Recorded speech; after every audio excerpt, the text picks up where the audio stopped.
inside the Hall of Fame, guys. I'm Booker T, 6-time world champ, 2-time Hall of Famer. Got my man Brad Gilmore here with me. As you see there in the lower third, they call him the boat. And right now, guys, we're getting ready to float on. How you doing, dog? How you feeling today? Yo, I'm doing good, Book. You know, I got to say, I like that you put the big gold belt behind you in the studio. If the fans can't see it, the big gold is there. It's shiny. It's very shiny. Yeah. I may have asked you this question before, but as you just came on camera, it came to my mind right now, and I have to know. Do you know where the bend in the belt came from? Because back in WCW, there was a big bend on the top of the title. And I may have asked you this before. I don't remember. But do you remember where that came from? Yeah, look, I don't want to get no controversy starting early on the show today. All right. I just know Ric Flair wore the belt. Okay. Ric Flair wearing a belt. There's a change.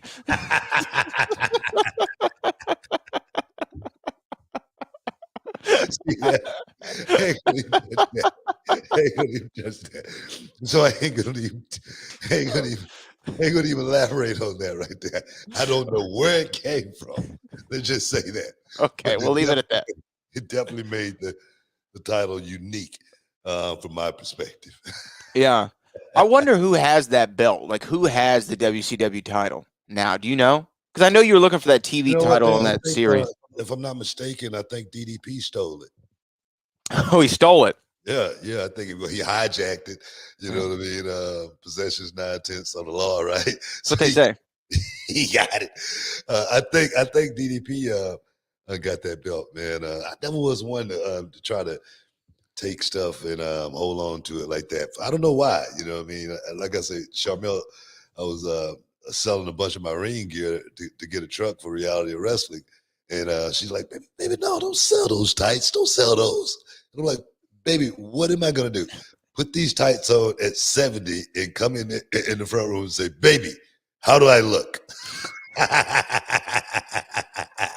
Now, come on. You can't lie. There wasn't any time over the last, you actively retired, I guess, in 2013-ish, right? Yeah, so almost, let's just say, better part of a decade. There hasn't been one time where you opened the closet, saw the tights, and you just tried them on? No. Just to see what you look like? Not like try on the old Harlem Heat gear no, with the ring in the middle? No? Not at all. Not once. Okay. Not once. I'm serious, man. I ain't down for trying to live out old memories, man. I'm about the future, man. I'm about the present, about what's going on right now, man. We got some big news. We got some big Reality of Wrestling news. That's what I'm all about right now. Go ahead and break the news, man. It's breaking news. We have breaking news starting on October the 1st. The Reality of Wrestling television expansion continues on Right Now TV. That's right. Right Now TV. That's an additional about 20 markets that will be in, including Atlanta, Georgia, Columbus, Ohio, Fresno, California, Knoxville, Tennessee, Booker T and I's favorite destination, Las Vegas, Nevada, Los Angeles, California, Nashville, Salt Lake City, and of course, West Liberty, Kentucky, just to name a few that will be added on starting October the 1st. Yeah, man. And Reality Wrestling, my wife coined the phrase, "Row is on the go." We're definitely going to be trying to touch a lot of these spots and bring Reality Wrestling. The row action, what we do here on the Gulf Coast, the best little small town thing in the business. That's what we're a small company. We're like a mom and pop shop, but we work real hard for our artists, and we are doing big things too, guys. So if you hear about Reality Wrestling coming to your town, support the cause, guys. And like I said, if you want to be a part of Reality of Wrestling, go to realityofwrestling.com. Do it now. I do it for you.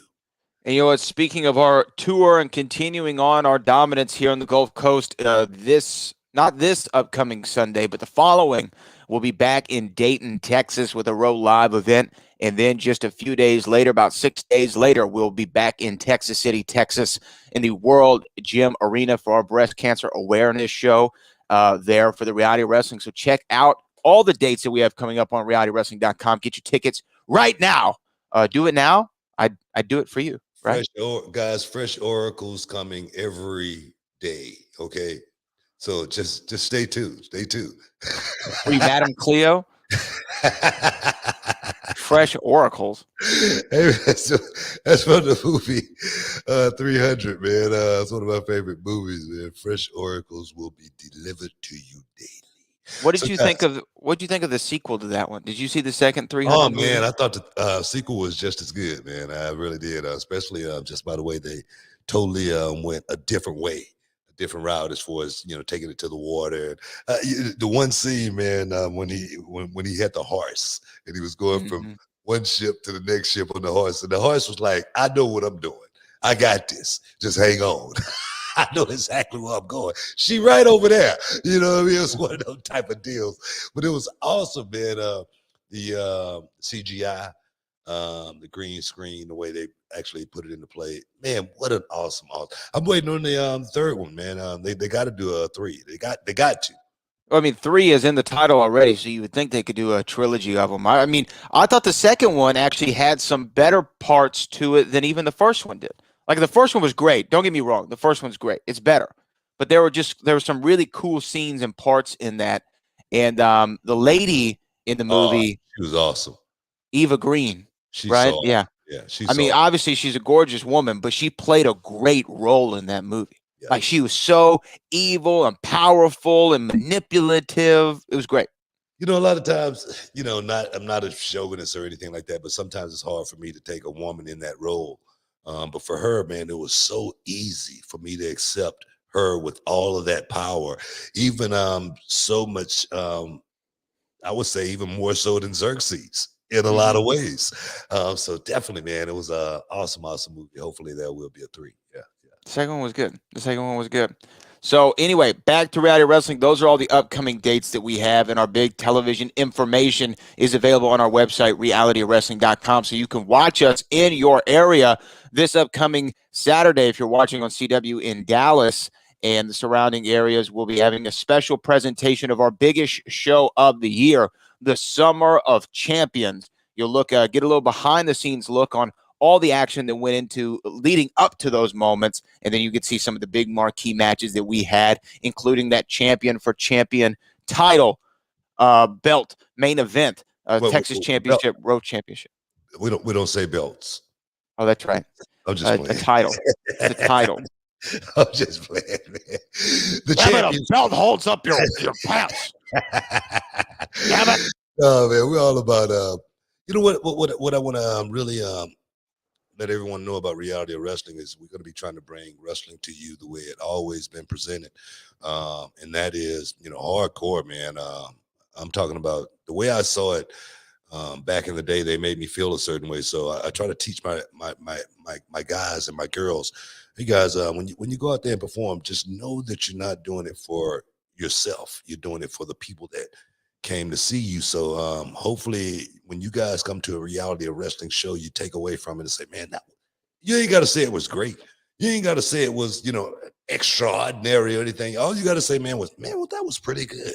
And you're going to want to see more of it. So hoping to bring you guys the best in independent wrestling, because that's what we are. We are an independent company. We want to be the AAA of professional wrestling as far as fueling all of these big companies, man, where my guys can go and get, a big contract, see the world, do it the way I did it, and then look back on the legacy and say, man, it was awesome. The only thing I ask my guys is to make sure if you ever get to that position, man, to where you can bring somebody up, do that. And I would have done my job more important than anything. Absolutely so. Absolutely so. Reality wrestling. I've said this before, but it's just so cool to see the trajectory over the last 9 years. I mean, I remember, as you say, the first episodes were some of the worst things you're ever going to see in your life, as far as the sound matching up with, someone would take a bump and then you'd hear the crash about a second and a half later. In the crowd. Right? Yeah, and the crowd. Right. But now it's such a well-oiled machine, and only gets better every single week. Big shout out to Kevin Bernhardt and all the production staff over at the Row. And now that we're back in the television format, I've missed it. I've missed the TV style, right? We never left it completely, but we got a little bit more loose with times. And now to work within that structure, I think when you have those kind of goalposts or what have you that you have to work between. Yeah. It actually helps you get more creative with your ideas instead of having an unlimited canvas. I tell you, the thoughts that's been going through my head over these last few days, knowing that we're going to be able to have pretty much a territory again, to where we actually can do this on a weekly basis, is what I'm so excited about. I know I'm going to be tired. I know it's going to be a mega project that we're going to be taking on, but I'm looking forward to it. I'm looking forward to seeing how big we can actually make reality of wrestling. Not even thinking, AEW or WWE style or anything like that. But I do know that as far as being that company in Texas where people can come to and learn their craft and learn the style of television, I think we're going to be the place for that. Guys, stick around. You're in the Hall of Fame. We'll be back in a minute. This is Booker T World Gym Arena in Texas City, the home to the Reality of Wrestling Training Center. It's a 20,000 square foot facility with more than 50 full-time students and wrestlers from around the world. Inside the World Gym Arena sits a 9,000 square foot venue set up for weekly shows. From up top, 1-2 moonsault! Where our students showcase their skills in front of a live audience. What he's done here is awesome. He's created opportunity, and he's creating great talent, as you guys well know. In the back, a full weight room. 6 up! Complete with state-of-the-art equipment and personal trainers. There you go. 2 more. A full staff and office personnel. One more. Running the day-to-day operation. We have interview sets for TV production, promo classes, quarterly combines. We evaluate progression and team building. Referees, commentators, ring announcers, and live television production. At the World Gym Arena, we don't just teach you how to become a professional wrestler, but an elite sports entertainer. This is Reality of Wrestling.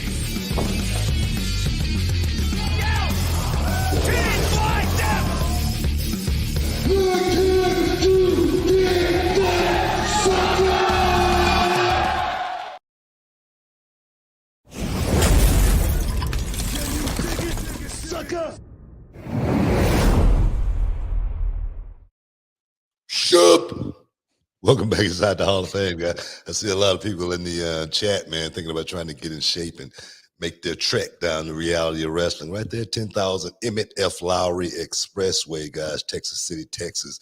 Get on down there, guys. If you think you're ready, if you think you can, be a part of the road, you got to be able to hold your own. Because right now we ain't holding nobody's hand, and we ain't got no nets that you can fly up under or anything like that. So, guys, you better be ready if you're stepping into the road. And the thing that I love about Reality of Wrestling is there is a real reality to the side of the product, because we present the performers on the show and we talk about exactly who it is they are. When Roxy came in, we didn't say that she was anything but a 16-year-old high school student, right, from Laredo, Texas, who took the bus to get here. With no car. No car. And I actually remember at one point, you came over to the commentary desk when we were getting ready for the show, and you're like, "Hey, guys, she has a car now." I don't know if you remember that. Come on, guys. Give her a little bit. I mean, she's making a little bit here at Reality of Wrestling. She's got a car now. Oh, I love it. I was thinking about a show earlier today. Do you remember TNA?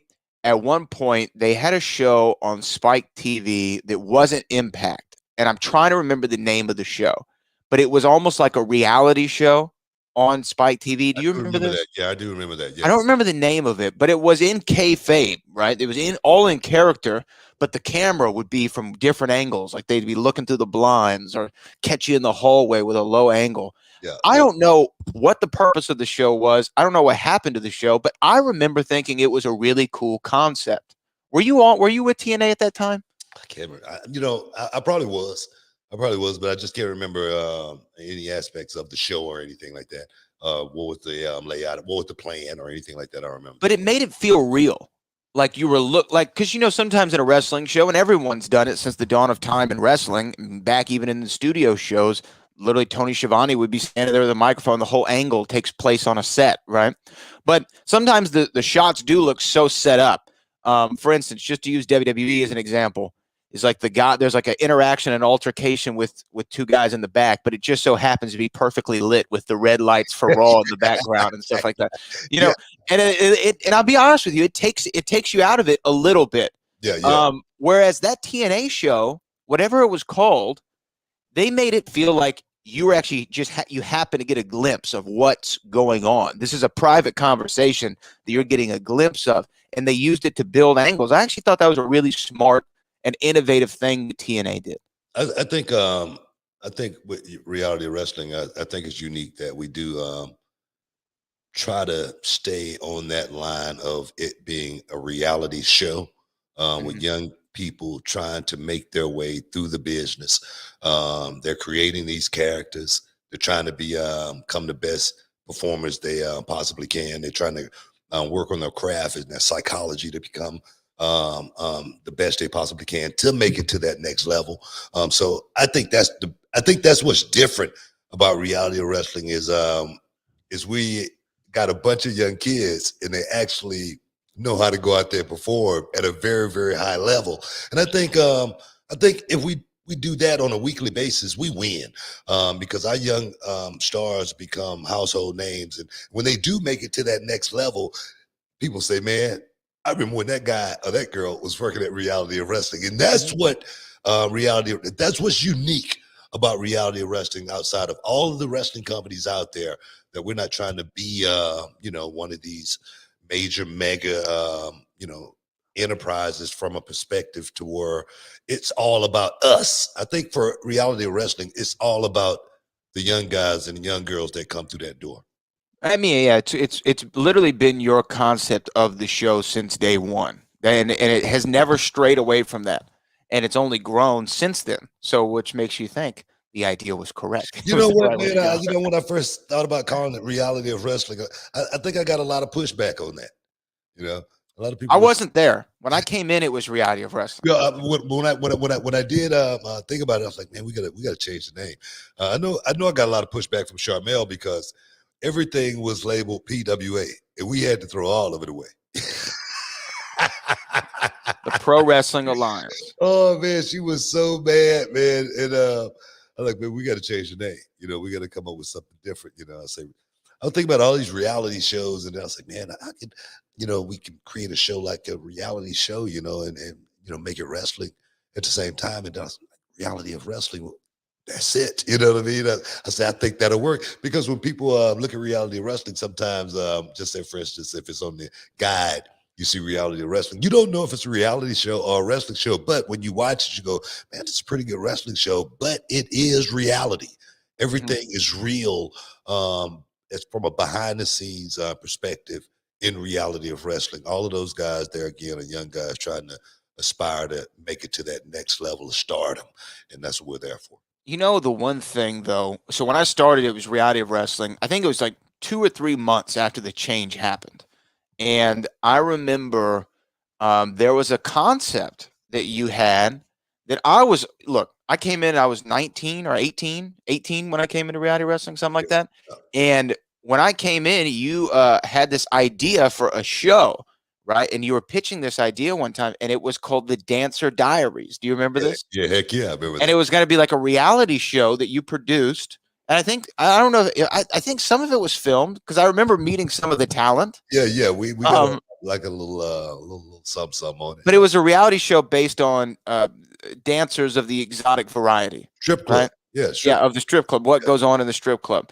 I don't remember the full concept, but I just remember being in your office, and there were some ladies of the profession there. And I remember you saying, and Brad, you're going to host this reunion show or something with all of them. And the whole time I'm like, hell yeah, I get to watch pro wrestling. I'm hanging out with strippers. This is the best job ever. And then HBO ended up doing it. You know what I And then mean? they did the But that was my idea, man. Answer I'm Diaries. always thinking about something, man, as far as how can we create? How can we produce content? And I thought Dancer Diaries was a really, really cool concept to put a face, to the dancer opposed to, just thinking about what she do in the club. What is the regular life like? You know what I mean? What is the daily routine of a adult entertainer? Let's just say that.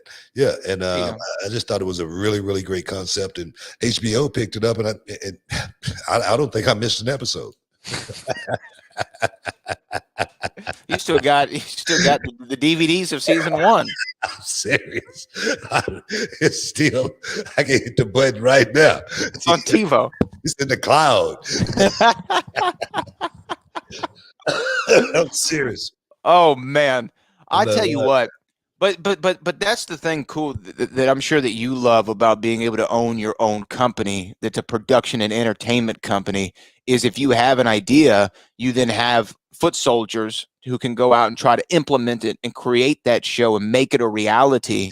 Yeah. And I mean, that's a fun part about owning all your own stuff. Well, If I don't ever remember anything else from you for the rest of my life, it'll be always own your own stuff. Hey, bro, that's the only way to go. I mean, it's just like when I talked about reality of wrestling, and I say, guys, I don't ever want to hear anybody say ROW around here. I say, if the fans say it, it's okay. I say, but I don't want to hear ROW ever mentioned, just because I did not want to be like WWE. I did not want to be like TNA, ROH, or any of these other companies. I say, guys, we are the ROW, we're reality of wrestling. And I know a lot of people, I think you was, I don't know if you was in there, but I know a bunch of the guys, they were like, man, I don't know if this is going to work. You know what I mean? Just, yes. But we're trying. I had my doubts. I was like, the ROW. We're trying the ROW, and the ROW, man, you could do how much stuff we've done with the ROW Awards. We've done so much with the front row of sports entertainment. Exactly. We've done so much. And I'm thinking about there again, trying to do the same thing that so many other people are doing, but try to do it just a bit different than everybody else. And I think that's the only way you can be different in a sport like professional wrestling, because everything has been done. Everything has been thought of just about. So I'm just trying to figure out, man, what can I do to make the reality of wrestling a little bit different than all the rest of these suckers out there? And I think and we've definitely done that, and big and better announcements too on the horizon that we can't reveal yet. But there's some great things coming up that I know we're all excited about. Yeah, and you're gonna be excited about it too, guys. Hey, but we got to be on top of what's going on right now, man. Yes, we got everything. We got so much going on tonight. AEW Dynamite Grand Slam is going to be happening tonight, as well as WWE Extreme Rules goes down this weekend. I got to get out of here on Saturday evening. Looking forward to heading out, as well as big super fight coming up November 6th, Caleb Plant versus Canelo Alvarez.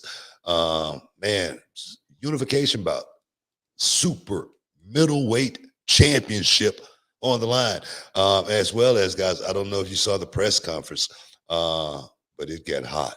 It got heated. I don't know if it was a work. And me coming from the wrestling world, everything's a work. But I don't know. I don't think this was a work, man. It's going down. It's going down in Las Vegas, Nevada, November 6th, guys. So looking forward to that. But stick around, guys. You're in the Hall of Fame.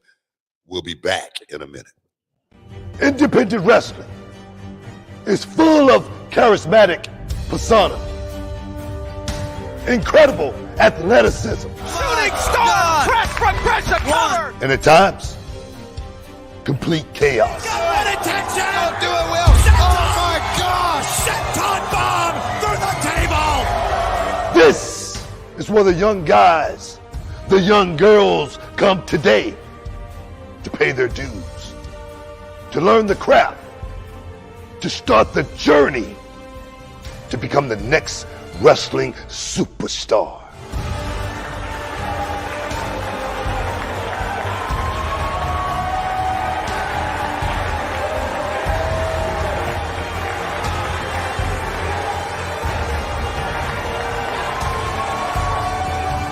I'm WWE Hall of Famer Booker T, and these are the Indies.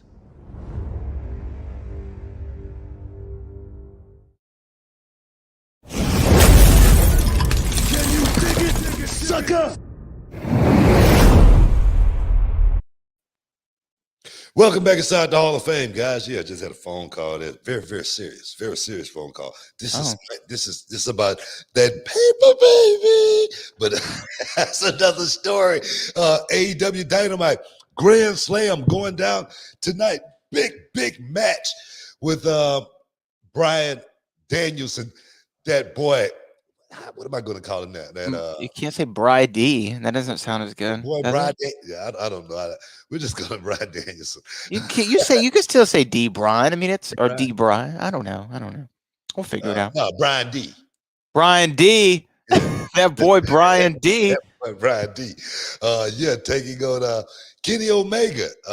Yeah, that's kind of like I wouldn't call it an indie dream match because these guys are on the mainstream right now, man. This is a match that is, one of these dream matches. Kenny Omega versus Daniel Bryan. WWE versus AEW, WWE versus Japan. This is one of those type of deals, even though Bryan Danielson is all elite now. This is a match that people have been wanting to see for a long time. This is like, like watching, Ricochet back in the day match up with one of these guys when it was going to be one of these explosive matches, and it's going to be something that perhaps may be one of those memory moments, that you look back on and say, man, I remember where I was when those guys were in the ring doing it. And that's what this is what I appreciate about this game. We got Kenny Omega, we got Bryan Danielson, and we know exactly what those guys could do in the ring, okay, from a performance standpoint. And a lot of people are highly anticipating watching the Shakespeare, the Romeo and Juliet, the Phantom of the Opera, see as far how far these guys can actually draw you in. That's going to be the beauty of this thing. The caliber, no doubt, is going to be very, very high. But just wondering, man, what are we going to see? That's the thing right there. I know a lot of people are highly anticipating on, and the thing is, they're anticipating on watching it from a realistic perspective. It's almost like, what we were just talking about with Canelo Alvarez and Plant. It got a real feel to it because we have not seen these guys in the ring against each other. At least I haven't. I'm sure they've probably done some stuff before back in the day on the indies, whatever. But from a mainstream perspective, this is like a heavyweight fight. And it's got only buildup is, man, I cannot wait to see exactly what's going to happen. It has nothing else, for me is in play other than, man, the performance. As far as making it as real as I possibly can feel. That's what I want to feel in this match. And that's what I'm feeling right now, just thinking about it. Yeah, I think that Bryan Danielson and Kenny Omega, they wrestled one time before in 2009, but it was before Kenny Omega was Kenny Omega, right? We've always wanted to see Sting and Undertaker, and I think they wrestled one time on WCW Saturday Night with Mean Mark Callis and Surfer Sting, right? So it's like it happened, but it didn't really happen, right? Yeah. This tonight is the first time we're going to get to see it really happen, and it's going to be in front of, I believe, a crowd of 20,000 people, Arthur Ashe Stadium, which has never run a wrestling show before, but they do all those world tennis tournaments there. And I think I was talking to Kevin Bernhardt, our reality wrestling director, and he brought up an excellent point. A tennis stadium is really set up for a wrestling show, right? Because you have full coverage around. Everyone's used to focusing on this one centralized area. Yeah. And I think that it's going to be awesome. I mean, some of the pictures I've seen look great, but to have Bryan Danielson in what is going to be his first match of this magnitude with this many people in there since the main event of WrestleMania, He's going to have to bring it. I heard him say, though, don't expect the same Daniel Bryan style in AEW. He said, I had to adapt my style to fit WWE when I signed there. He said, now I'm not there to wrestle their style. I'm going to wrestle the American Dragon style from back in the day. So that really excites me to see if we see a different side of Daniel Bryan. You know what is Bryan Danielson. I'll get it right. one day. Yeah. What it's gonna feel like is, I could be wrong, but I think it's gonna feel like one of these Japanese strong style matches. Could be. And I think I've always said, could that style of wrestling work here in the States? Well, we got two people tonight in Bryan Danielson and Kenny Omega to put that test to the theory. As far as a bunch of this is awesome, a bunch of Daniel Bryan as well, Bryan Danielson, as well as a bunch of Omega, because that's what I always, felt when I watched that Japanese crowd. Man, they were always, man, this is awesome. I mean, they really embraced the fight, the battle between the two warriors. Just, I don't know if it's because that samurai mentality of the Japanese, warrior, but those fans over there, they love wrestling so much, man. I mean, they bleed professional wrestling, and they make you feel a certain way when you do it. They give everything to you, and for these guys, Omega, Danielson, to be in front of 20,000, they're gonna go out there, and for Daniel Bryan to be talking about he's bringing the American Dragon style back. I told Daniel Bryan, man, you need to slow it down, but that's a guy that ain't about to slow it down no time soon. He's definitely going to pump it up and take it to the next level. So I'm looking forward to seeing exactly what happened, man. I know the world, of wrestling, the wrestling world is looking forward to seeing, two guys go out and wrestle at the highest level. I'm looking forward to it. Yeah, I've always been a Bryan Danielson fan, really, since he came into the WWE. If you didn't read his article, everybody, in the Players Tribune, where he kind of bid farewell to WWE before his first match outside of that company in nearly a decade, go read it. Go out of your way to read it. It was very nice. It was very thoughtful. Daniel Bryan has always been a class act in my mind, right? I mean, I even remember when we were at SmackDown, they had a house show for SmackDown, and we were getting interviews for for the old show, and Daniel Bryan was there, and you're like, hey Bryan, can you do an interview? And he was like, oh, Book, I got to go do my stretches, my little workout routine, this and that in the ring. Yeah. And in my head, I'll be honest with you, I'm like, oh, okay, well, that's his way of saying no, I'm not going to do it, right? But he's like, after I'm done, I'll come back. And I was like, okay, yeah, cool. Sure enough, man of his word, about 30 minutes later, comes back. You say, hey, you got about 10 minutes for the segment? And he was like, yeah, I got 10 minutes. We went 40 minutes, with Bryan Danielson.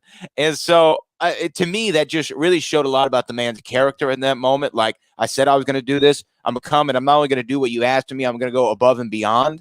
Yeah. I think that's true in his wrestling style. He does what's asked of him, but he goes above and beyond, and he's just a class act all the way around. So I'm excited to see him in front of those 20,000. And what a card, though, for night one. Do you know the full card for tonight? No, I just know a couple of matches. Who we got? So here's the full card that we know is going to go down tonight.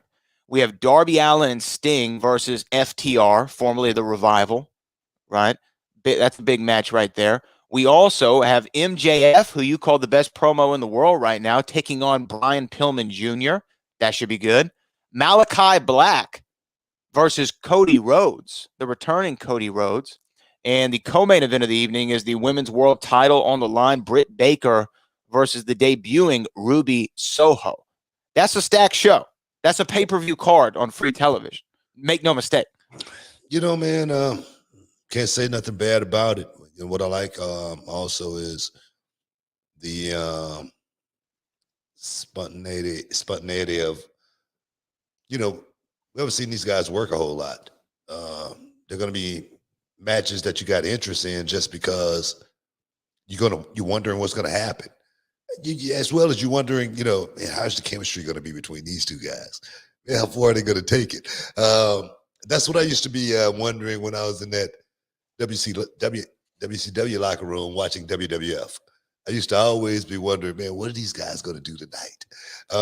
Just because the matches were so intriguing.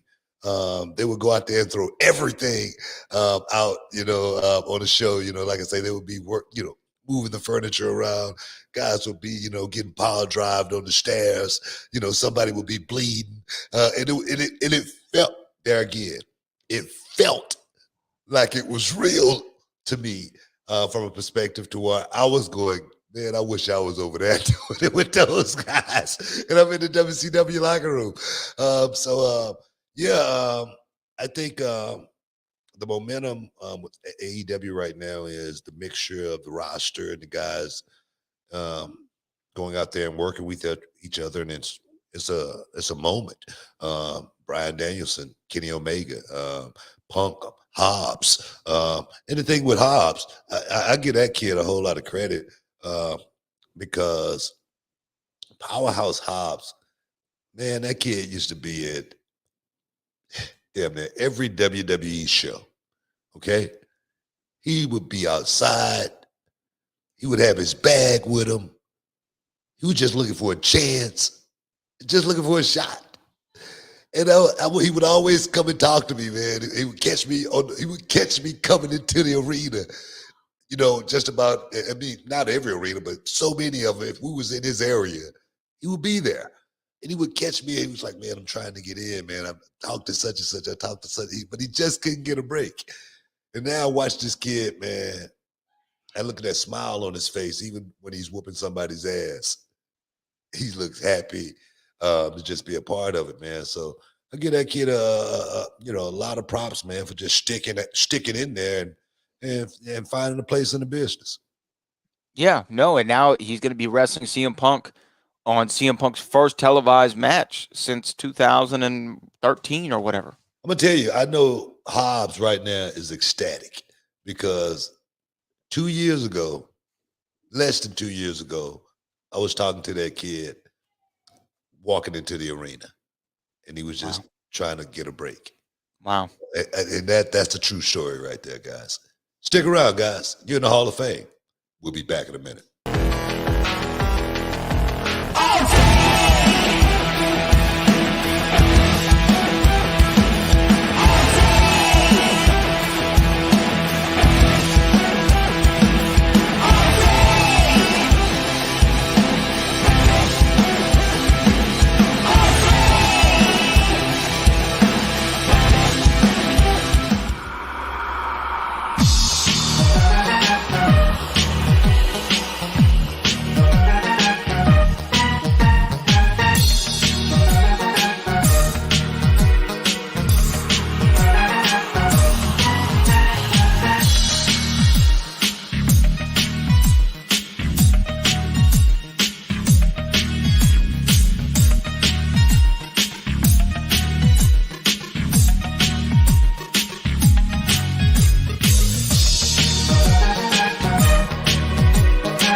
Welcome back inside the Hall of Fame, guys. I'm Booker T, six-time world champ, along with the BOAT, Brad Gilmore. We just talking about big Grand Slam going down tonight, as well as we're going to be talking about Extreme Rules here in a bit.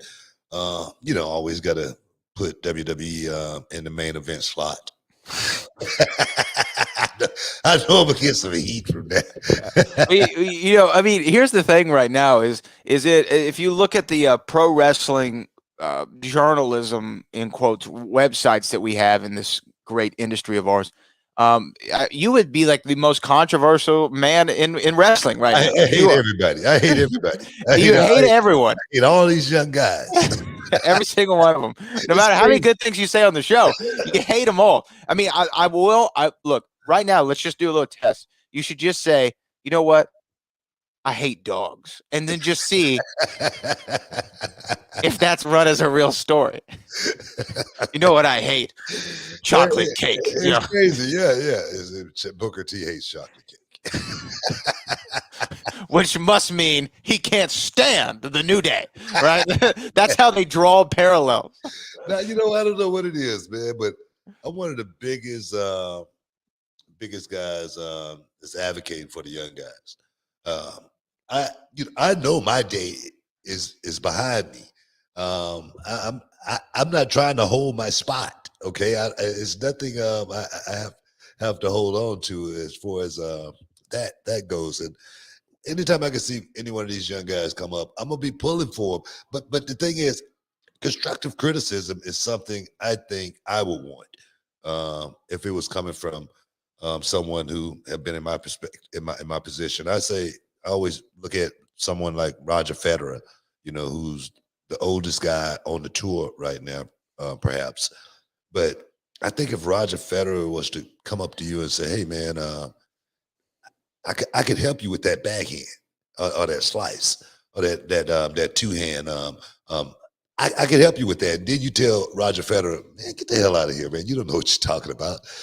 I think the person that misses the boat in that situation right there is that young person who aspired to be champion one day, because Roger Federer is the guy who's done it all. He's been there. He's done it. He's forgotten more than you perhaps ever going to know. So that's the person I'm going to rely on more so than the person who haven't been in that position. I always say the great coaches, the Pat Rileys of the world, guys like that, you may never have heard about their on-court basketball career, but trust me, they were around champions. They were around guys that knew, or the Bill Belichick's of the world. Trust me, those guys, they were around guys who knew exactly what they were doing. So I'm always about trying to school these young guys on how not to fall into these pitfalls along the way and end up being another statistic.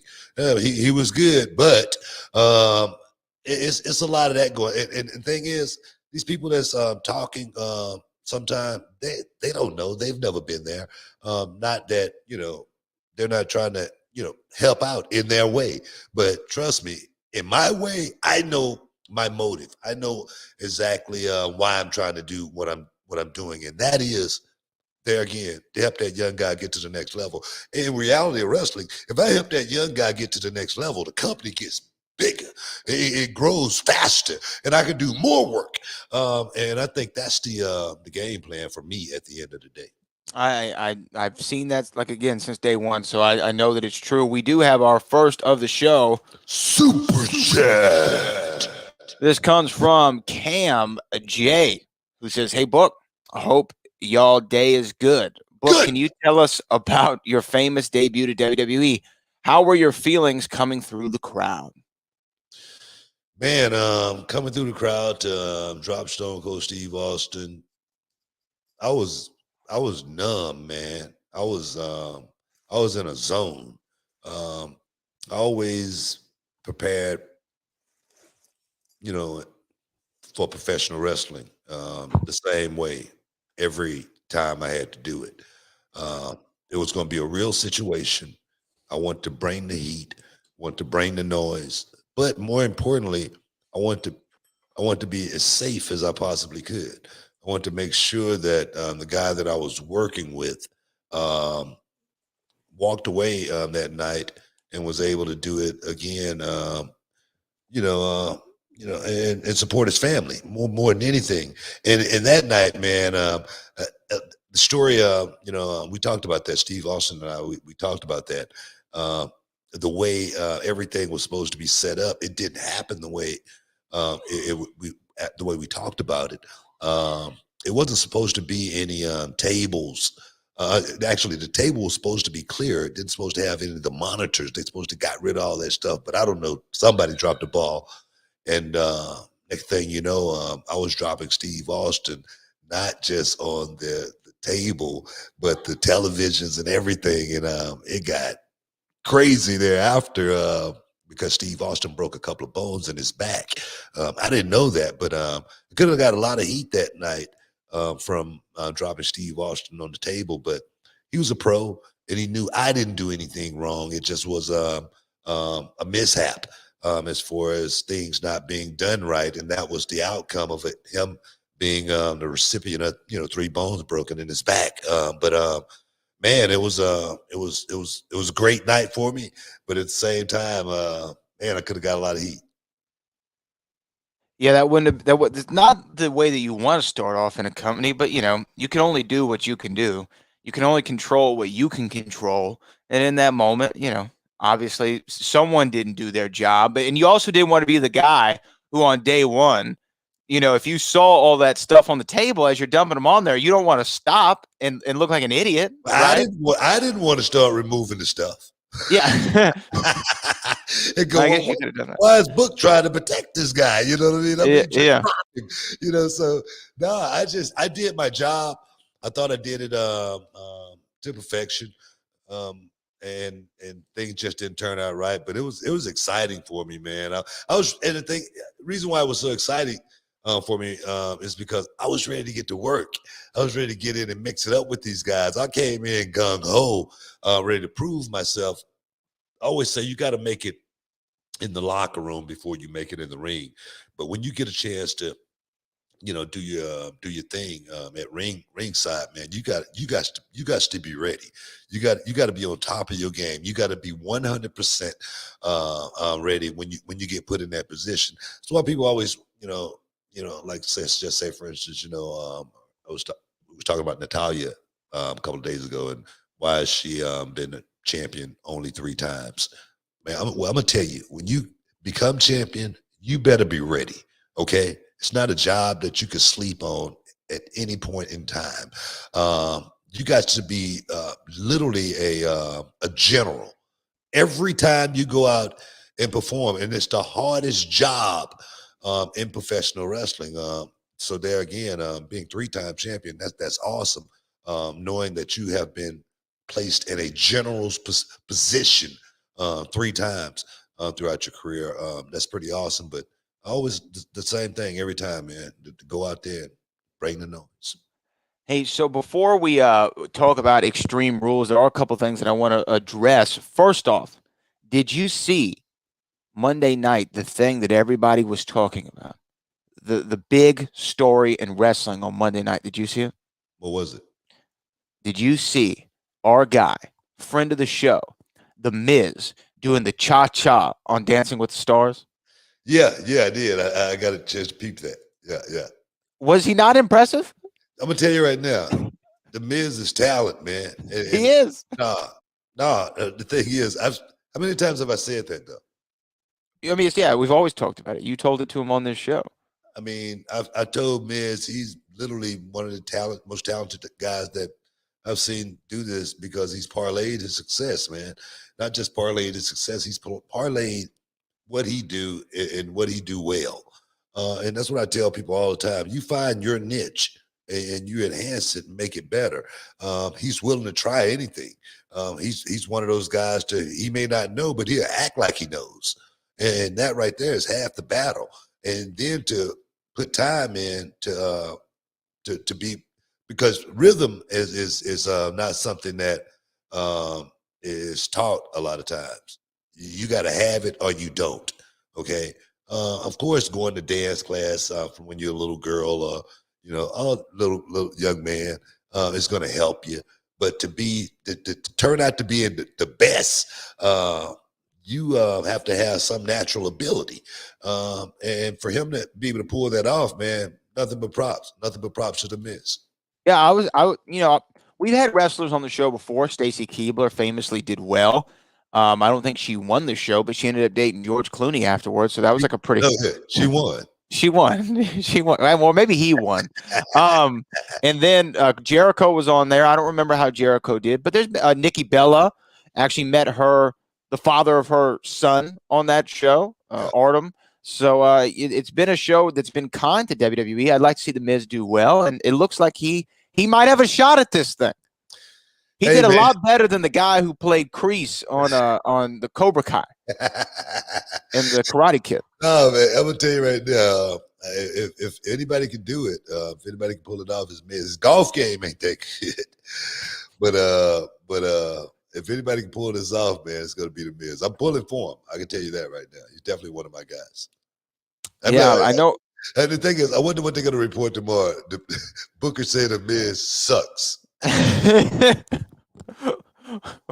Booker hates the Miz. Says he's killing the business for doing the cha-cha Oh, on man, national television. hopefully he can pull that thing off, man. Stick around, guys. We got a whole lot to talk about. Like I said, Canelo Alvarez, Plant, Extreme Rules. Stick around. We'll be back in a minute. And your question for the win. In The Insider, Al Pacino's character works on which TV show? Is it 60 Minutes? And your winner! The Movie Trivia Schmodown, the most competitive movie trivia league in the world. It's MMA or boxing. It's like you want to see the two best scrapping it out. Vincent D'Onofrio. 2 points. Movie release Keeping date. it. Wow. Danny DeVito. That's correct. You mother. The rising sun. And your winner. Championships, factions, the best in the world play here. I'm ready to schmo down. Throw down with the schmo down. Kevin Goodenough Smith. This is why we play the schmo down. The professional sports league of movie trivia. This isn't bar trivia. This is the Movie Trivia Schmodown.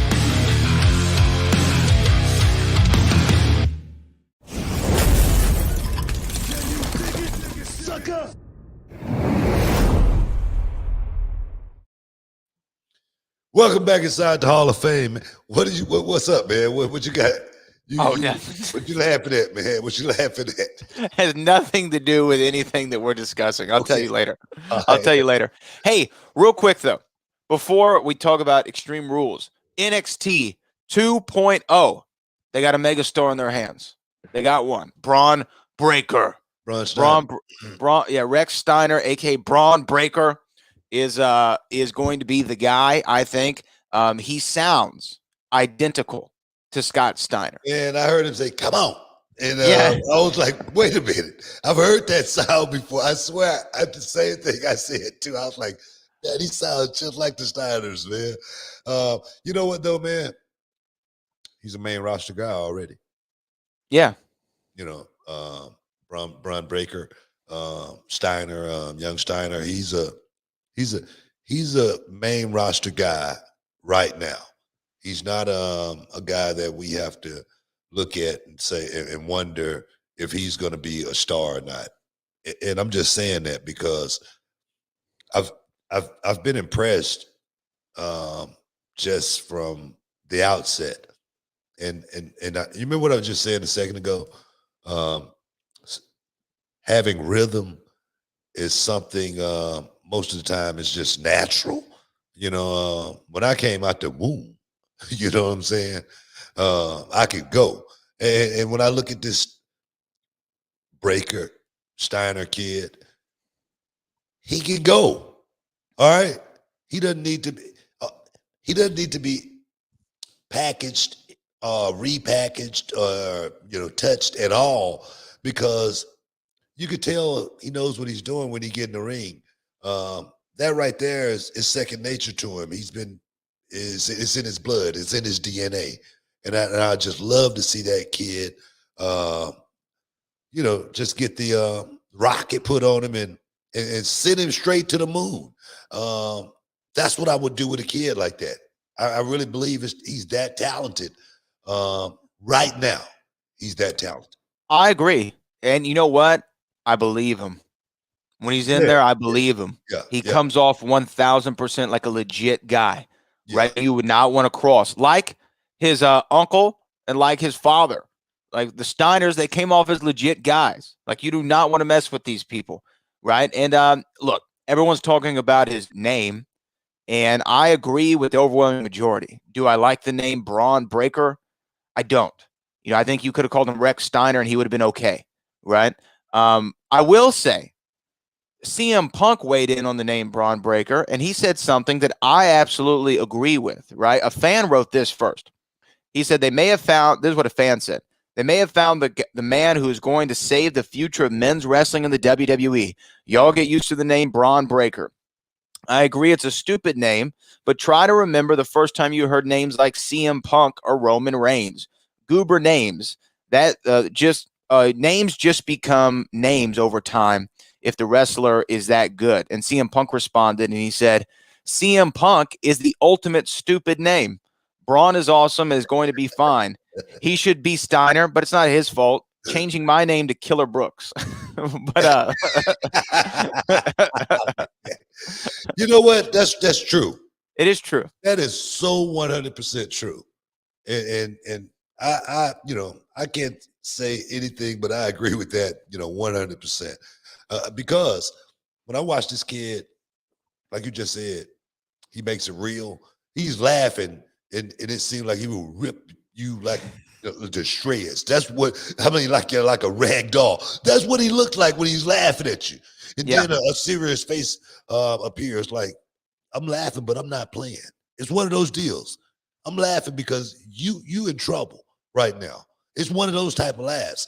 And I'm 100% a believer in Braun Breaker.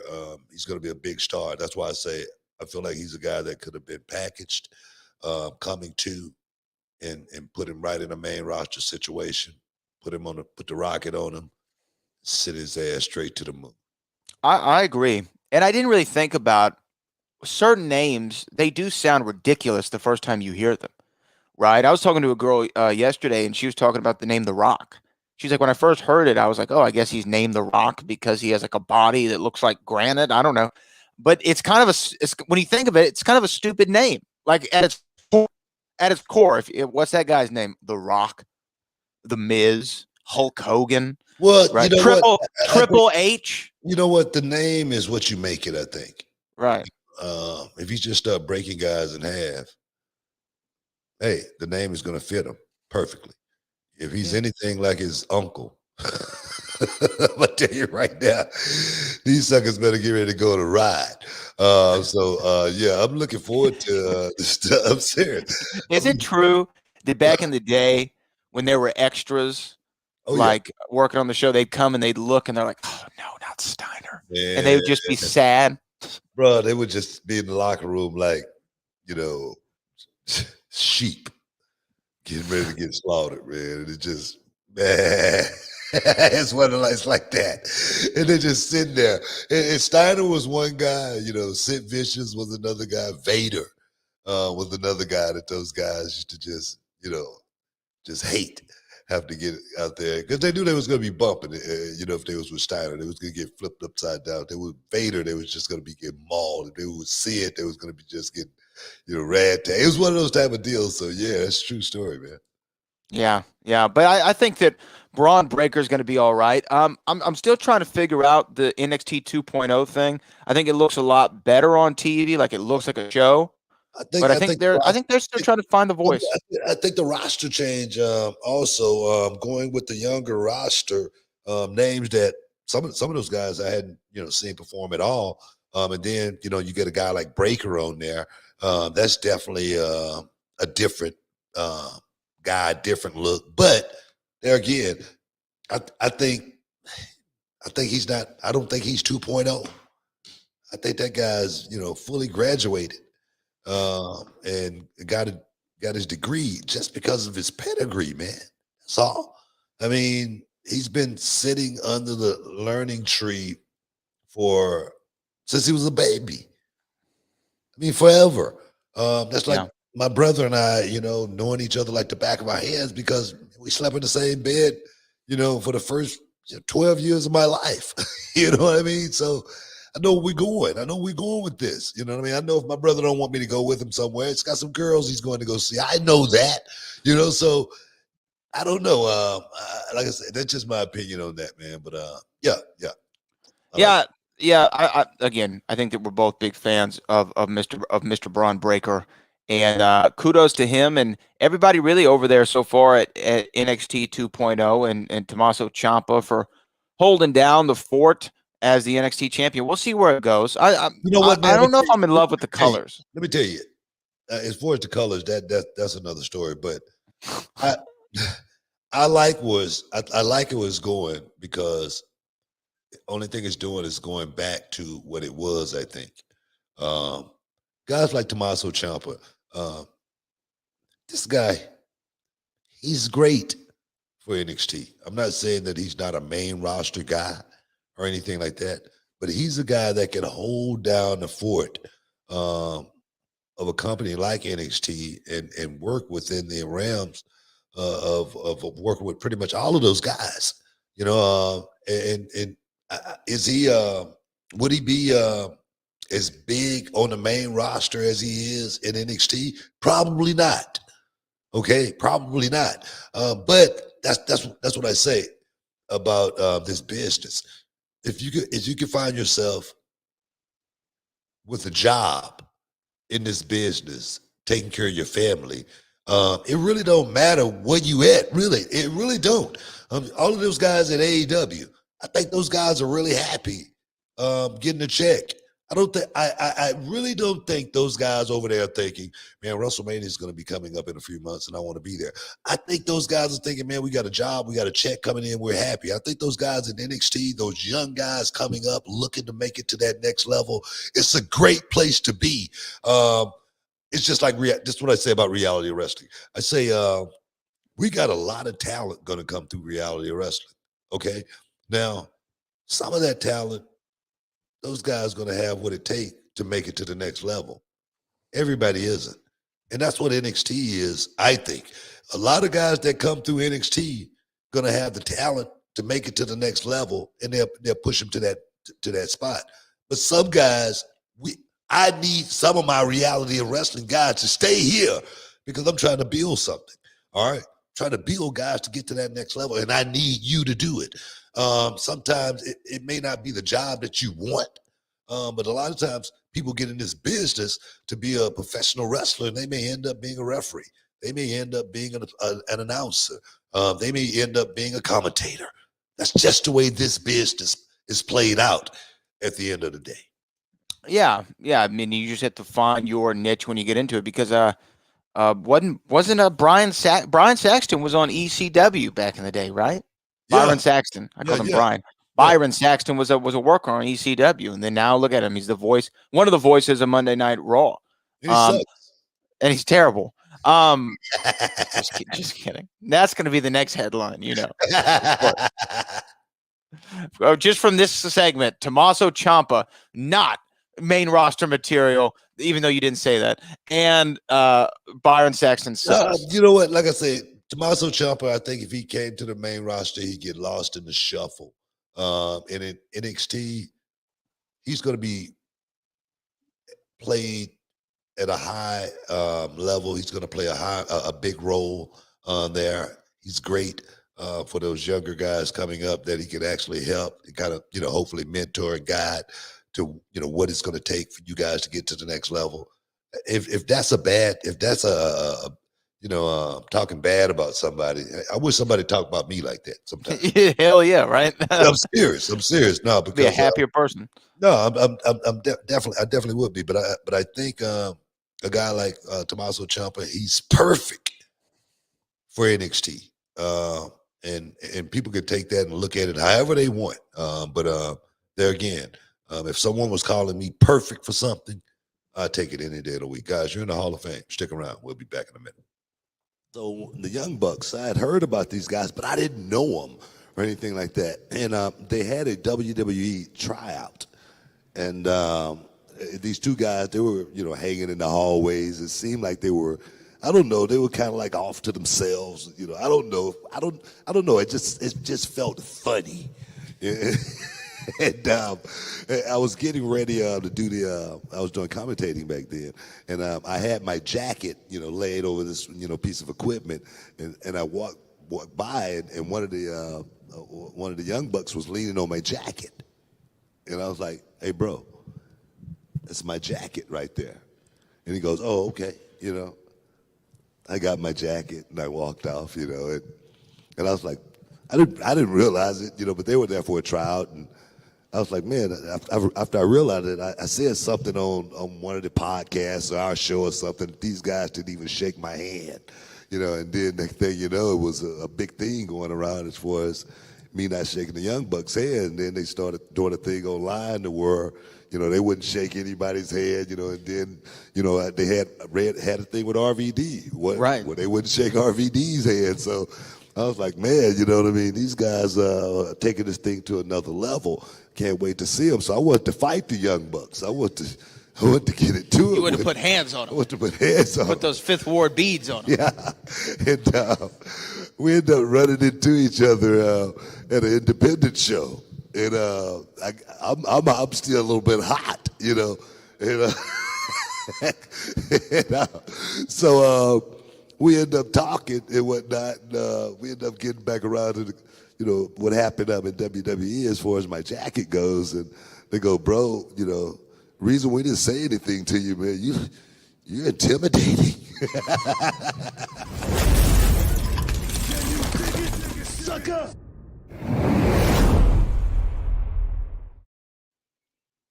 Welcome back inside the Hall of Fame, guys. Show going quick today, guys. I guess because it's been good so far. So good. But yeah, man, back inside the Hall of Fame with my man Brad Gilmore. Just talking a little wrestling right now and what it takes to make it to that next level. Sometimes, like I say, you got to know how to make it in the locker room before you have a chance at making it in the ring. That's my best advice I give to someone when they ask me, hey, man, what did it take? If you could do that, you may have a chance, but you got to have some talent. You got to have talent if you want to make it to that next level, because it is, as far as I'm concerned, Shakespearean, man. I'm talking about Leonardo DiCaprio type stuff. Talk about it. You gotta have your Shakespeare down, man. When you're doing this here, man, if you want to be good. That's why, when people ask me, who's the best guy out there, I give Roman that mantle just because, man, the guy's just doing some good work in the ring right now. He's telling some great stories as a worker. I'm looking forward to this battle though, to see who step up and bring that level of Roman Reigns. I'm talking about in every match. That's what I want to see from the guys that's going out there doing it. And it can be done. That's my thing. I'm looking forward to seeing that strong style back again in professional wrestling. I think we got a chance to see a little bit of that this week. We had the three biggest guys in the company, in the ring at the same time. I said the year the big man is coming back, I think, in WWE, and I think we're kind of like beginning to see that right now. What do you think? Yeah, I mean, absolutely. You look at the three guys who were in the main event, two of which are the world champions of the company. Big E, huge jacked dude. You have Roman Reigns, who is kind of everything you want from a pro wrestler, and same with Bobby Lashley. They all three went out there and they were beating the hell out of each other. I got to tell you something. Roman Reigns, when he throws an uppercut or he hits you with that drive-by on the side of the ring apron, it looks like that man is killing you. No, he's so good. Like I say, I think just having just that look. I don't know. That's what I was looking at more than anything was the marquee. Where they had all of those guys in a frame. I was like, man, that's a damn good look right there. Three grown men getting ready to go out there and do, what I like, and that's just fight. I was watching Raw Deal, an old movie from back in the day with Arnold Schwarzenegger. Oh, yeah, I know the movie. I thought there was some segment on Raw I didn't see. No. Let's make a deal. No, I'm sorry. I just happened to be watching that today. And, normally when you see a fight scene, it's, some, smaller guys and they're doing some karate or something in the scenes. But everybody in this fight scene was like, I don't know, almost as big as Arnold. They were just throwing punches.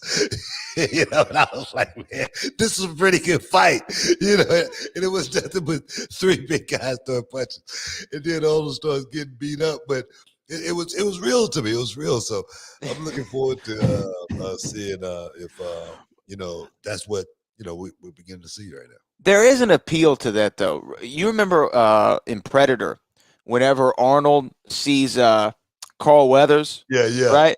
And they go and they like shake hands and they do like this, Yeah. and then the shot just goes to their arms and their Double muscles. bicep. Yeah, the Yeah. double bicep. That's the whole shot. The whole frame is their arms. I was like, man, gone are the days where you could pull that off. Oh, man. But it had that feel. Bobby has that feel. Roman has that feel. Big E looks that part. And I liked seeing it. I like seeing it on Monday night. I'm interested to see where it progresses, this story, because obviously they're keeping Bobby in the main event picture. It was one of the things that I was worried about on Monday, right? I was like, is Bobby going to be one of those guys who they just transition back to, upper mid? Yeah, upper mid stuff. And it doesn't look like that. It looks like, no, Bobby Lashley is going to stay right where he is, rightfully so, as one of the top stars in the company in the heavyweight division. And I love it. I'm here for it. Hey, man. Definitely want to see Bobby in the mix right there, as well as, you got Brock Lesnar back as well. You got Drew McIntyre. I don't know about Jinder Mahal. He's kind of like taking a dip as of late. He's not. He has. He can rebuild though. Perhaps maybe. I don't know. I think so. I mean, I think the thing is sometimes it's what do they have for you? If is he being placed in a prominent role? I think if he, just like when because to me, I was actually thinking about Jinder today when he won that WWE title. He was believable. I liked him as WWE champion. I know a lot of people criticize his run, and they think that they were trying to force something. Maybe there was a little bit of the belt making the man more than the man making the belt in that title in that particular situation. But nevertheless, I thought that he carried it well. And if you place him in that position, he's somebody now who, if he has to be plugged in there, you could buy that for a little program. Jinder and Drew, or Jinder and Big E. I don't know. Yeah, well, I mean, I'm not going to sit here and say I think with Jinder, I just thought he had a better feel with the Singh brothers. I agree. Those small guys made him feel like a, modern day Maharaja. And that right there, I think that right there took the gimmick further than the work or anything. Was just that alone, the modern day Maharaja with these two small guys that look like twins, working for you and doing your dastardly deeds. It was King Booker-esque, and I think that helped it a lot. But the thing with King Booker, Booker, the boy was bad. You know what I mean? When he got that, I think that's the one thing that's holding Jinder back a little bit is perhaps not being able to kick it into another gear. Not being able to find that place to where the modern day Maharaja really means something from a perspective. And one could say, man, what does that mean? It's all into Shakespeare, man. It's all into going out and pulling out the performance. I tell my students, sometimes, guys, it's like the wind. You could feel it, but you can't touch it. And that's what I mean as far as Jinder Mahal goes. Well, we have Extreme Rules coming this Sunday, 2021, Extreme Rules 2021. Are you going to be there? Man, I got to catch out of here Saturday, man. I leave Saturday evening. I got a nice suit, man, that I'm put on this week, man. So I've been in the gym training just so the shoulders will look right when I'm on camera, talking about what's going on in this big epic battle that's going to be going down. So yeah, man, I'm looking forward to getting out of here. So we got a couple matches that we can run through here. I mean, the show is headlined by the guy we've been talking about, Roman Reigns, defending that Universal title against not just Finn Balor, but the Demon in an Extreme Rules match. Now, here's the thing.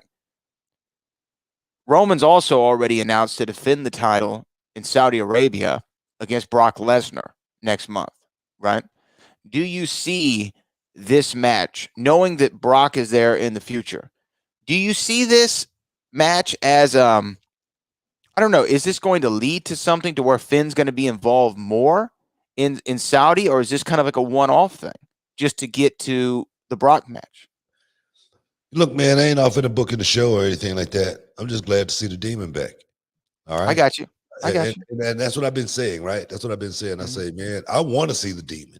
That character literally, raised my eyebrow the first time I saw it, and it was like I don't know, online in a photo. Okay, it wasn't even in the ring performing at all. It was just a photo, and I was like, God, this is unique. This is awesome. If you can think that far right there, your ass better be able to work. You know what I'm saying? So that's what I was looking forward to seeing from Jump, was the Demon character appear, disappear, reappear, disappear, reappear. That thing could be, that's almost like Batman, putting on the cape. That's like Superman going into the phone booth. You know what I mean? That right there is something that I need to be able to utilize. You talking about merch? Oh, We talking about merch, man. We be selling merch out the kazoo. Putting this guy in the right position now, coming out in a big match like this, Extreme Rules against Roman. Man, this is what we really get a chance to see how far Finn Balor is willing to take it. Okay, we've seen the coming to the ring and making the fans raise their hands, lights going off, lights coming on, and all that stuff. We've heard about the Finn Balor and seen the Finn Balor on the indie scene, working with a guy like Pac, and pull off a match that's so extraordinary. You have someone like me telling my students, hey guys, you guys need to watch this match. Now, you're not going to be able to do, pretty much any of it, but you might get a concept of what this is. So now, man, I'm looking forward to seeing that guy get in the ring, and even if he doesn't beat Roman, take Roman to the brink, and Roman barely somehow slips away with the title. That's all I need for me to go, man, this is what I need on a regular, on a regular. That's the song I was thinking about putting out back in the I like day. it. Yeah. It's good. It's good.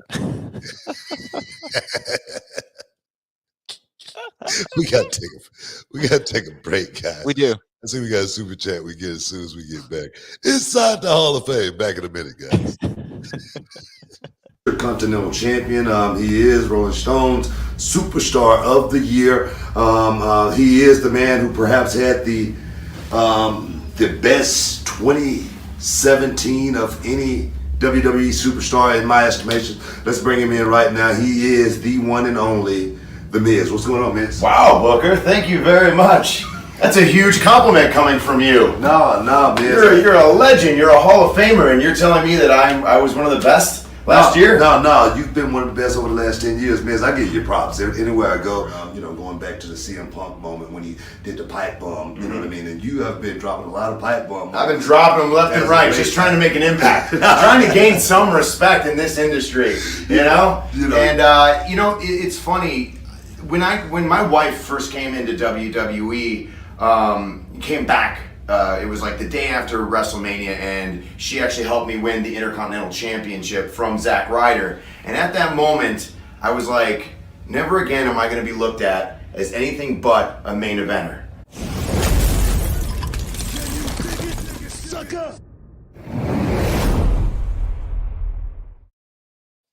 Welcome back inside the Hall of Fame, guys. We're getting ready to wrap this thing up here in a bit, man. Can't believe this show's going quick. We got a super chat, don't we, Brad? We do have a super chat, and it's actually something that we've already discussed, but here, I'm going to read it right now. Positive vibes only. Super chat.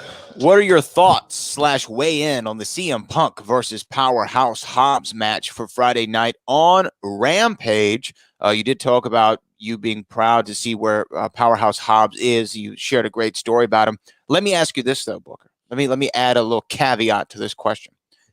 Is this in your estimation, I'm talking about size-wise, somebody who does this benefit CM Punk working a bigger guy, or is it harder for him to work someone that big? He should work guys more like Darby Allin's size. I'm just asking from an in-ring work standpoint, what's better for CM Punk? To sell his ass off. You know what I mean? They go to sleep and roll out and get up out of there. That's about it. That's all they need to do to get a win in this match. You know, because Powerhouse Hobbs, man, he's got the mantle, but he's been playing the role. He actually looks like a powerhouse. He looks for real, dog. Mm-hmm. The dude look like he'll hurt you.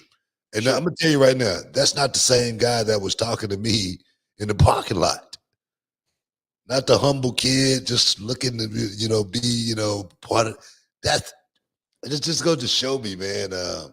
You can't judge a book by its cover. You just can't look at someone and say, I don't know if I want to, you gotta get a guy a shot. And I just think, Sure. I think we missed the boat on Hobbs.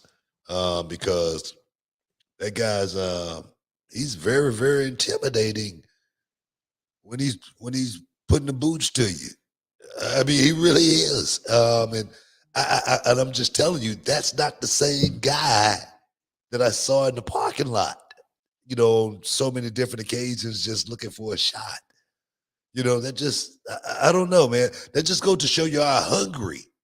He is. And like I say, in a match like that with Punk, if Punk is smart, Punk sells 75% and, get a win and walk out of there somehow. Because this dude really has been playing his part since they gave him a shot and put him on TV. I dig it. Let me let's transition real quick though back to Extreme Rules. You'll be there this weekend. Where is Extreme Rules coming down from? It is going to be in Columbus, Ohio. Yeah, Ohio. That's where Charmel people from. Yeah, so that's right. They already calling for tickets. Well, you know how that goes. I told them we sold out. We ain't got nothing. Let me bounce some matches off of you, and you can kind of give me your once over of each of them. We'll go right now though to the SmackDown Women's title. Becky Lynch defending against Bianca Belair. I'm wondering how this thing's gonna play out because since Bianca took the L, she's been hot. She's been putting together some victories. Seemed like I don't know. She lost focus that night. I don't know if that's where we were going with that thing or whatever. But I'm looking to see how that thing's going to play out because I do know the EST is exactly that. She's good. Bianca Belair is good. She's really good.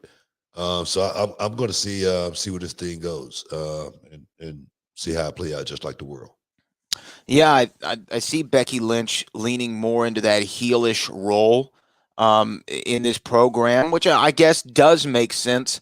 To me, I guess I never really liked it as a fan.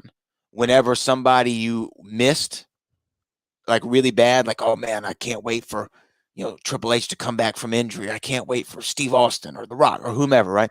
And then they bring them back. You're excited to see him, and they instantly turn heel. It would be like, and I guess that's the purpose. It was annoying for me as the fan because I want to cheer them so bad, but you're not allowing me to cheer them. Becky Lynch now in this role, but you can't really switch the title right now after you just switched it around. Why I don't not? think. Why I mean, not? I guess you could, but what does that do? What does that do for Becky? She comes back, she wins the title, she turns heel, and then she loses it. Well, I mean, I'm not writing the show. I know. I'm just asking. But I'm just saying, why not? Why can't it be done? I mean, it can. Anything can happen. I mean, why not build Bianca Belair right back to that position and literally use that moment of losing the championship and refocusing and getting back. I mean, the story is there to be told. The story is there to be made. It's just how you put it together. And the thing is, for me, when I'm putting something together like that, it's got to be for Becky as well as Bianca to win at the end of the day. And that's why storylines don't have to be told over a month. Storylines don't have to be told over 2 months. I mean, if we're really thinking we could really let this thing play out properly toward the fans, that's why I love the soap operas, man. That's why if you coming up and you getting off in a general hospital and All My Children and stuff like that, the stories, man, those stories have been going on for years, Brad. Okay, those stories have been going decades, literally. And the thing is, kids have grown up, got married, got old, died. I'm serious. That's how long those shows have been going on. And it's all about trying to prolong that story for the continuation to go into the next day, and they're working every day. And I think that's what wrestling has to get back to, trying to create more storylines to last longer, to be able to get more out of our stars, as well as make our pay-per-views bigger, because absence makes the heart grow fonder. Let your woman go away for a month. See what happened. Okay. Well, talking about storylines continuing to build, we got FaceTime now, Book. That ain't gonna help.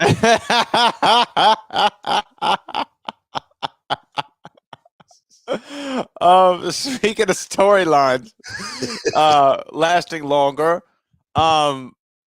Alexa Bliss versus Charlotte Flair.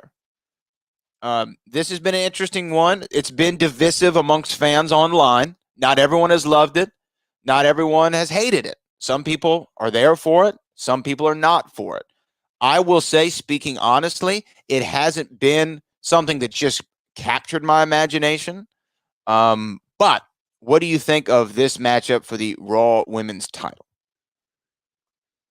I don't know, man. It ain't something that I could really weigh in on from a perspective in any way. I really can't. I like Alexa Bliss. The character that she's playing right now it's really hard for me to really sink my teeth into what's going on there. I hear you. But the thing is, I'm gonna tell you right now, I know how talented Alexa Bliss is. Okay. I don't know if you've seen it, but she posted a video of her when she was like younger.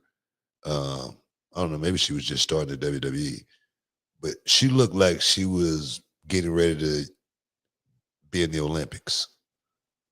Have you ever seen that video? Mm-mm. Where she's doing like backflips, back in the row, bing, bing, bing, bing, bing. No, bing. I haven't seen this. And I'm like, wow. I didn't know.